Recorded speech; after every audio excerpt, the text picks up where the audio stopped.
Do you want to make more money and get better in the ICT industry? Then join us and get ready to learn more about structured cabling and staying up to date with the latest trends and developments in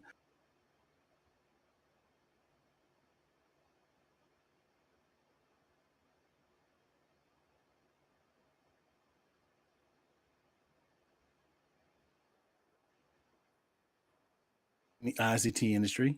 Then join us and get ready to learn more about structured cabling and staying up to date with the latest trends and developments in copper and fiber design, installation.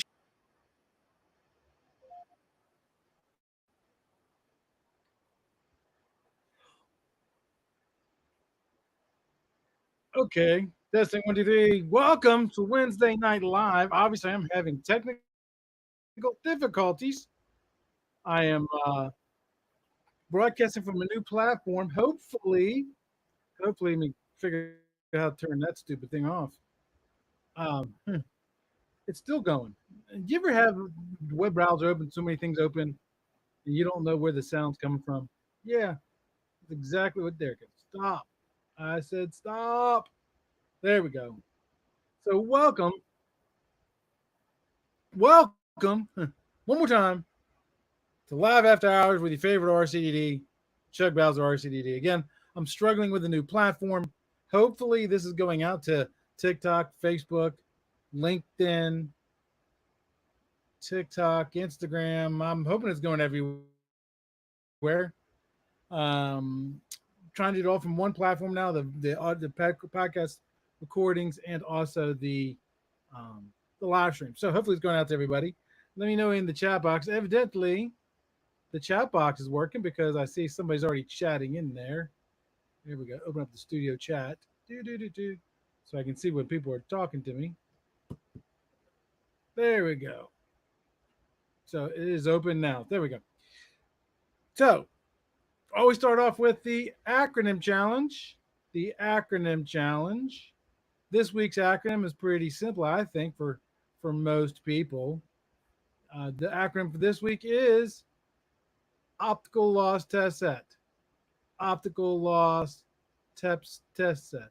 Well, I messed that up, didn't I? OLTS. OLTS was the acronym. See, it's got me so messed up. This whole thing is really just messing up big time. Try it again. Go live and I'm, I don't know. I don't know. So the acronym challenge was OLTS, which is optical loss test set, which is a tester, which is a tester. Now, before I get on with the questions, did you know? Did you know? Or I just discovered today, or was it yesterday? Today or yesterday? I don't remember. No, it had been yesterday. That Big C has opened up their nominations for their awards next year. Yes, yes, that's very cool. So if you know somebody who you think is deserving of an award from Big C, make sure that you nominate them. You can do that by going to bit.ly / Big C 2024 nominations. Okay, so that way you can actually go there and nominate. So what are some of the um, awards? Well, if you know, I got awarded the Blythe Member of the Year last year. So there's that one. There's also the Harry Feister Award, which is the award for excellence in the telecommunications industry. You can also nominate somebody for the Larry G. Roman if they're a committee member for Award of the Year. There's also an Outstanding Global Member of the Year award. There's also an award for Bixie ICT Woman of the Year. And I know a lot of people can get this one Emerging ICT Professional. So make sure that you go and I've already nominated somebody already once. And I got some ideas for other people whom I want to nominate. So make sure you do that. Again, it's bit.ly / Big C 2024 nominations with an S on the end. So that way you can actually nominate people for an award. And I'm telling you right now, it's great to get public accolations for when you know that you're doing things and you're making a difference in the industry. So make sure that you nominate, because it really does mean a lot to the people that you nominate and to the people who are actually awarded. So let's just going to get right on with the questions, since I'm having so many technical difficulties with this new system. I got to play with the system a little bit to learn it. So the first question is, Chuck, why is it important to follow best practices for cable dressing? And what are those best practices? So number one of the reasons why you should pay attention to cable dressing is it's going to allow for better airflow and cooling. So a properly dressed cable will help reduce buildup in equipment room. So it gives those servers and stuff, those rack mounted servers, room to to vent and get air, cold air, and keep everything running right. And it's going to help keep that telecom room a little bit cooler. It's also going to make it easier for maintenance. I've seen a lot of telecom rooms where literally they would just come down the racks and just dress them right behind. Didn't even dress it. You can't even get to the stuff. So it's going to make it easier to manage. And don't forget, this also applies to patch cords as well. Neatly organized patch cords are going to also help simplify those moves, adds, changes, and even upgrades as well. When you cable dress, it's also going to make sure that you're not putting undue stress on the cable. Because remember, your duty as a cable installer is to keep this cable from getting kinked, crushed, stepped on, cut, burnt, or painted. The closer this is from the way it comes from the factory, the better chances it's going to perform the way that it was designed. So make sure that you do that, both for patch cords and and for those for the solid conductor cables, the horizontal cabling. So what are some key practices? I know that the standards say you can use tie wraps or Velcro. Velcro is the better option. With Velcro, here's a debate for you: soft side in or soft side out, right? Velcro is going to really help so to keep you from crushing those cables. Because again, when you crush the cables, you're gonna bring those pairs inside the cables closer to each other, and that's going to affect the pair geometry. It's going to affect the cables, have them start not working correctly. Tie wraps, it's real easy to over cinch, right? So if you are using tie wraps, you really should have it so that the tie wrap is snug, but loose enough that you can still spin it on the bundle, and loose enough that it doesn't deform the cable jacket. Okay, so and if you're using tie wraps, according to, I can't remember if it was the standards or the TDMM, I'll have to look it back up. If you use tie wraps, you should place them at irregular distances. Irregular distances. The next thing you can do for key practice for cable management, maintain your appropriate bend radiuses. 4-pair UTP, it is 4 times outside diameter of the cable. 4 times outside diameter of the cable. So find out what is the OD of the cable, open up your smartphone calculator, multiply that OD number by 4, and you will find out what that bend radius is. But here is a way that you can figure out what is the bend radius, right? The bend radiuses, even if you don't know the size. Take that cable that you're working with, flip it into a loop. Notice that loop's in a straight line with my hands. Slowly pull it apart where it kicks out by itself. That's the minimum bend radius right there. Don't exceed it. Don't exceed it. That way you don't even have to do any math. Some of us don't like doing math. Another tip is group the cables logically, right? So when you think about a patch panel, the best way to address the backside of a rack is to have an imaginary center line. Any cables are going to land on the left-hand side of the rack. They should come over and come down the left side. And the ones that are turning on the right-hand side should come down the right side of the rack. So that way you get a split in the middle. But that's going to require some planning ahead of time, because you can't just group cables 1 through 24. You can't do that, right? So you're going to have to do, for example, 13 through 24, right? And then 19 through, no, 13 through 22. I have to think about that now, because you have to break them up. So on the right hand side, you have 1 through 12, right? On the right hand side, and then the 13 through 24 on the other side. So there'll be 2 separate bundles. So you got to think about that. So it does require some some pre-planning. I actually did an episode on the podcast where I had Sean Rep, Pierce from All Green Lights, and Tony, three of the best, I think, cable dressers in the industry. And we talked about this for an episode on the podcast. So make sure you go look that up. So it does require some planning. And also you need to make sure that you label them appropriately as well too. The next question is, what is the difference between following the NEC and the ANSI BICSI standards? Okay. The NEC is the National Electrical Code. It focuses on safety. The code book does not care how it performs. Okay, does not care how it performs. You can always exceed the code book, and there's many examples of where you might want to exceed the code book.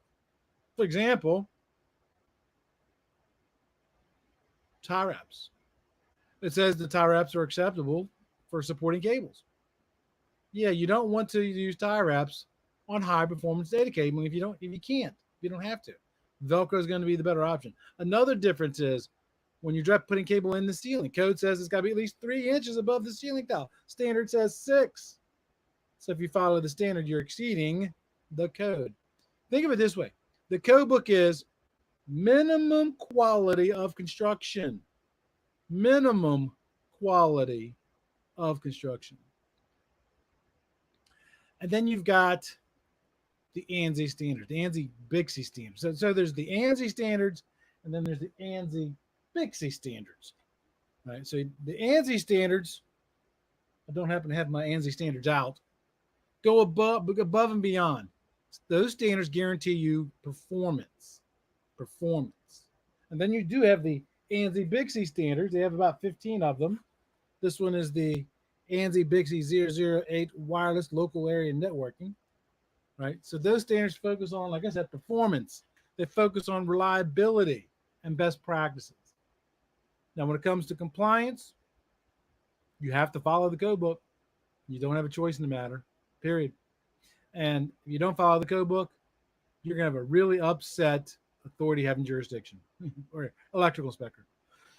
When it comes to the ANSI standards and the ANSI BICSI standards, there's nobody from ANSI or BICSI. Maybe BICSI should do that. Have somebody go out and inspect their jobs. That'd be cool. I'd volunteer for that job. So go out and actually inspect the projects, make sure you install them per the standards. And both those standards are complementary in nature. So realistically, you really should follow both of them, and you'll find that they are in sync with each other. So, but if you want to be the best of the best, make sure you follow the BICSI best practices. Next question. What is the proper way to handle power over Ethernet installations and structured cabling? Number one, make sure you choose the right cable. Make sure you choose the right cable. The best cable to choose is the cable. If you look at the label, it says -LP. The LP stands for limited power. Limited power. Now, you can use the cable that's not -LP, but if you use the cable that's not -LP, you got to follow Article 725.144, which that's a table in the code book, which tells you what size bundles you can have. Again, remember, this is code. Code is for safety. Also, watch your bundle sizes. When you get a bunch of cables together that's doing PoE, especially if they're doing 60 watt, 90 watts, or even more, those cables can heat up if you got large bundles. So do everything you can to stay away from doing really large bundles. That's why I said don't really follow the code for as far as the bundle size. Go with smaller bundles. Make it safer. And in the Packet Field Guides, it talks about keeping your cable bundle sizes to 24 or less. 24 or less, which works out perfectly because when you're dressing out the patch panels, it'll line up with one patch panel or half a patch panel. So it works well. Also, ensure that the power capacity is not too much. Right? Ensure that the network switches are designed for the cable and they're designed to handle the appropriate power levels. Make sure that you give those equipment room to breathe. Room to breathe. That's going to be important. You also want to make sure that you do appropriate termination and testing. Now, you can use your regular certification test, absolutely. There are POE testers. Um, you want to be super professional, I'd say use the POE testers because that's going to help you really avoid problems because of voltage drop. Because, see, even though that might say it might be a 60-watt POE system, that doesn't mean that 60 watts is making it to the end device. And if you have too much voltage drop, you can have problems with the equipment working, and also a problem with data loss. And also, I suggest anything with PoE, look up the PoE consortium, look them up, join them, be a part of a consortium that's helping drive the PoE industry and making codes and standards for them as well. Next question: what testing should be done after the installation is complete? So there's all different kinds of testing, and this is always a subject that brings up a lot of controversy when you get technicians together. There are different tests. You can do your basic continuity testing, right, which is called verification testing, in which you're just testing the continuity of each of the 8 conductors or 4 pairs and making sure that they all line up appropriately. Then you have verification testing. Then you have certification testing where you use a certifier like the Fluke or the AM 100 or the Softing or the Wirescope 4500. One of those certifiers. They cost a lot more, but they do more than just that continuity testing. Right? They look at the electrical properties of that cable and they compare it to the standards, and if it matches, then you're given a big green check. Then there's also performance testing you can do. Some people call it qualification testing. Now, the difference here is with qualification testing is you actually put data across the cable. You're not measuring the cable's electrical properties. You're not measuring crosstalk. You're not measuring return loss. You're not measuring insertion loss. You're actually putting data across the cable, and it goes back and forth, and it looks to see if any of it drops signals. So you might actually get a cable to pass a qualification test or a performance test, but it may fail a certification test because of length. Oh, by the way, I got a good episode coming up on going beyond 100 meters. I'm still putting it together. I'm in the last parts of writing that part of that test of that show. When it comes to fiber optic testing, you got the optical loss test set, which is the reason why we had that acronym challenge today, even though I totally messed it up with the new system. All right, with tier 1 testing, tier 2 testing. Tier 1 testing, you use the optical loss test set, which does 3 things. It measures the actual power loss, verifies the polarity, and verifies the length of the cable. Most manufacturers, for manufacturer warranties, are going to want to have a tier 1 test. Then you have the OTDRs, optical time domain reflectometers. Now, they're great for troubleshooting, but they're not as accurate as a tier 1 tester. And you might get asked to do what's called spool testing or reel testing, in which you would measure that spool before you sign for it when the tractor trailer backs up to your office. That way, if it is damaged because of shipping, you identify it before you accept responsibility of it. Because after you sign that bill of lading, done. You're cooked. You're going to be trying to file a warranty claim, and they're going to say, well, it left here good. Must happen at your place or during shipping. So make sure that you follow the procedures. I've even heard of customers doing yearly testing. What they'll do is they'll test their fibers once a year, and then they'll compare those test results to the previous year's tests. And if it even looks like it's going to fail, then they will give you, they'll give them time to figure it out before it actually goes bad. PoE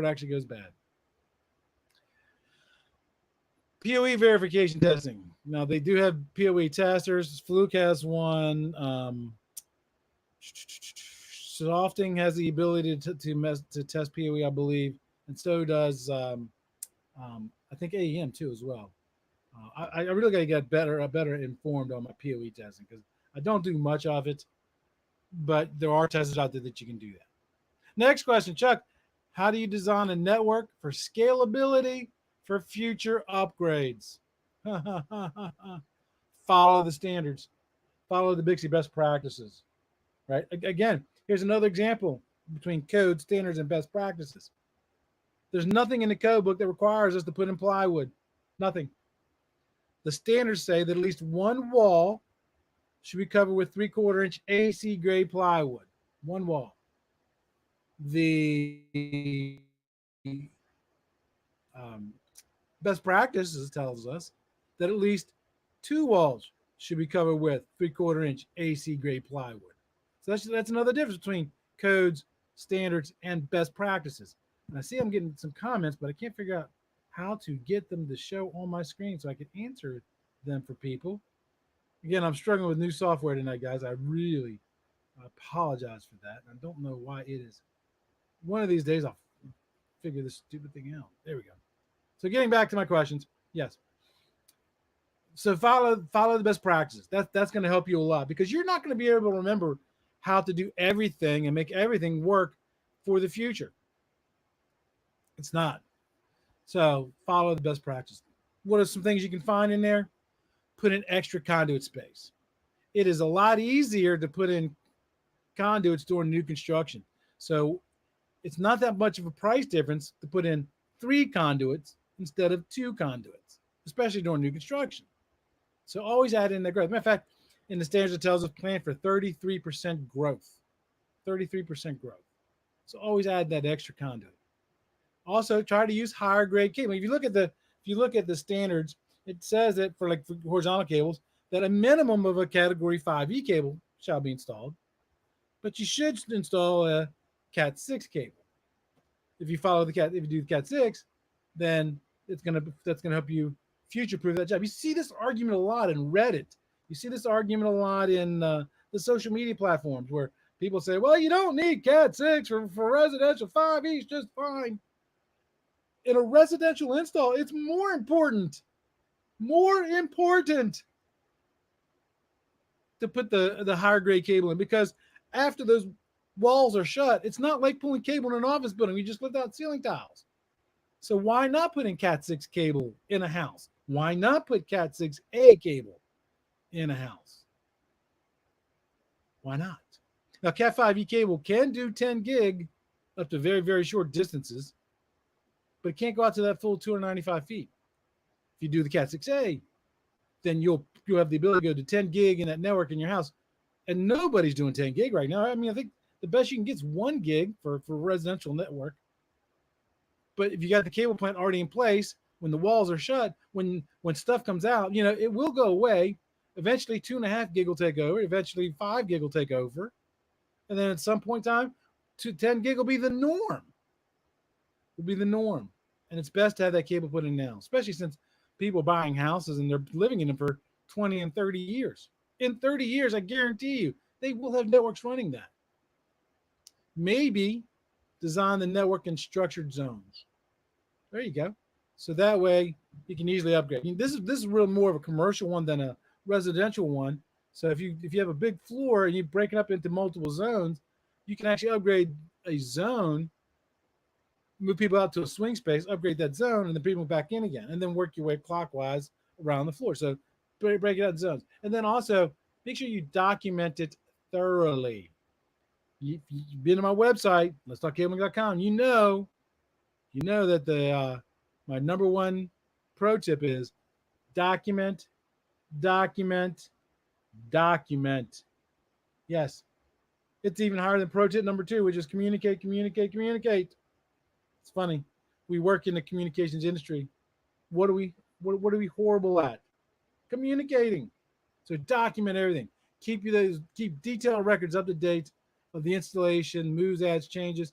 A lot of times what we used to do is when we would finish a project, we would recreate the as-builts and the red lines and print them and actually post a copy on the wall in the telecom room. So that way, when the service tech would come in to do some service work, they can actually look at those things and see where the cable pathways are. They weren't having to take, pop ceiling tiles everywhere. They can actually look to see what hallways the stuff went down. So documentation, documentation, documentation. That is going to be key. Key. All right, and then let me flip back over. There it goes. I finally got it open. Shotzi, I wonder if I highlight these, will they show up in the thing like the other software does? No, it does not. There we go. So there we go. So Shotzi rules in and says, "Hey, soft side out." Yes, and then ZD says, "What if your customer doesn't want plywood on the wall?" Okay, so if you're putting in a two-post rack like that one back there, wow, my light is way overdriven. There we go. If you're putting a two-post rack like that back there, no, don't put in plywood. Remember, the standards are voluntary. Customers don't have to follow the standards if they don't want to. It's in their best interest to follow the standards. But if you're mounting, for example, like wall-mounted cabinets, I got one coming. I got one coming for the new podcast studio. Should be here this week. Super excited. I'm gonna start putting in the static flooring and the plywood and all that stuff. I'm gonna be filming all that stuff. So I got a wall-mounted cabinet coming in from Chatsworth. Can't wait to show it to you guys. That something like that should be mounted to the wall with plywood, because if you just use toggle bolts on the 4 bolts on the wall mounted cabinet, you got a really small piece of drywall holding it on.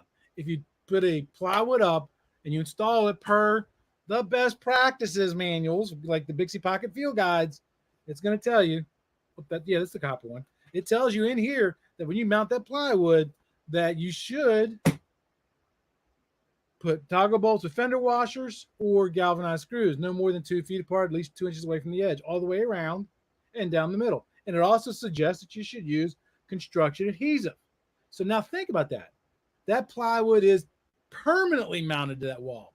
So now when you run lag screws in, there's less chances of that rack falling off the wall. I've been collecting pictures of horrible workmanship for years. I've got several pictures of where people mounted a wall-mounted rack to a wall without plywood, and guess where the rack was? If you sit on the floor, win a winner chicken dinner, you win. Yes. So yeah, so plywood is always good, but again, if the customer says they don't want it, and again, I would push for it if the customer didn't want it, and I would explain why. But if they're putting in if you're just putting in data cabling and it's a 2-post rack, like I said earlier, okay, I wouldn't put in plywood then, because remember, standards are indeed voluntary. Great question, by the way. Number one, the last question, and we've got 2 minutes left. How do you balance cost efficiency with high quality installations? This is a huge argument that you hear a lot of times when people talk about Velcro and cable dressing. And I've said this more than one occasion.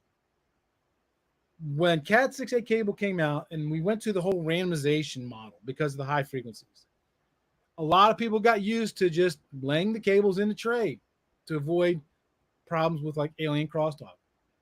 Well, again, cable manufacturers are always revising how they construct their cables to alleviate those problems. So in today's environment, many manufacturers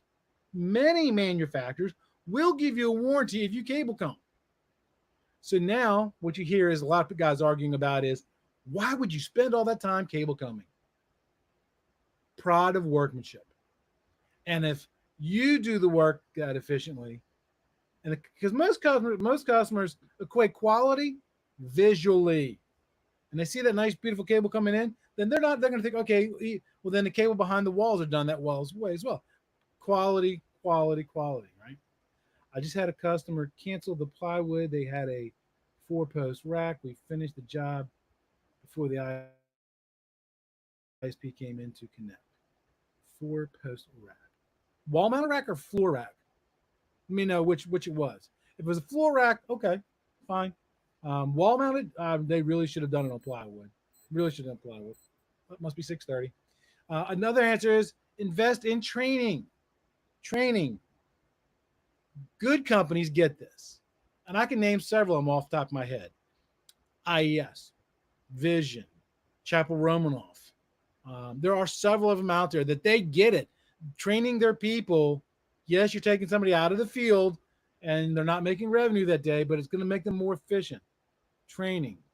Also, make sure that you do what's called value engineering. Focus on the areas that's going to make it better, right? The design is the biggest thing. The design is the first step of that process. If it's designed incorrectly, that's going to cost the field people time out there to do the project. And if your design is bad, your project might cost more than the competitors. And customers, while they always tell you they want the best contractor, it always boils down to price. Always. Every single time. Every single time. Make sure you choose appropriate materials. I couldn't tell you how many times I've seen people, use plenum rated cabling for riser cables. Yeah, you can do that. But plenum cable costs more money than riser cable does. So make sure you understand the environment. So if it's a ceiling that you can put riser rated cable in, use riser rated cable. Some people, I get it. Some people, no, plenum all the way, Chuck, because that way I don't have to worry about, if it's a plenum or not. That way I know I'm covered. I get that, but just also understand your price is going to be more expensive than other people's prices, and you might lose the project just because of that. Investing in quality testing, test equipment, absolutely, right. So again, we talked about the verifiers, the qualifiers, and the certifiers. With the certifiers, stay with one of the big names: AAM, Softing, Viavi, Fluke. Some people even tell you, well, Fluke's the best. Fluke is the most well known. I don't know if I would qualify them as the best. They're absolutely great testers, and they got a really great training program to use those testers. But as long as you're testing per the standards, hey, but use one of those good quality testers. Same thing when you start talking about, continuity testers. Like, so for example, I've got my Softing continuity tester here. Will this work? You can also use a toner, but will cost a little bit more than a toner. But you know what? This is going to give me my reading. Bam, bam, bam, bam, boom. I know exactly what's wrong with it right off the bat. Winner, chicken dinner, rock on. So invest in good quality test equipment. Stay. Don't go anywhere. Right. And then also invest in future proofing. We talked about that earlier as far as the cable plants, but also why not invest in future proofing for your people as well? Right? What do I mean by that? Look at the testers, right?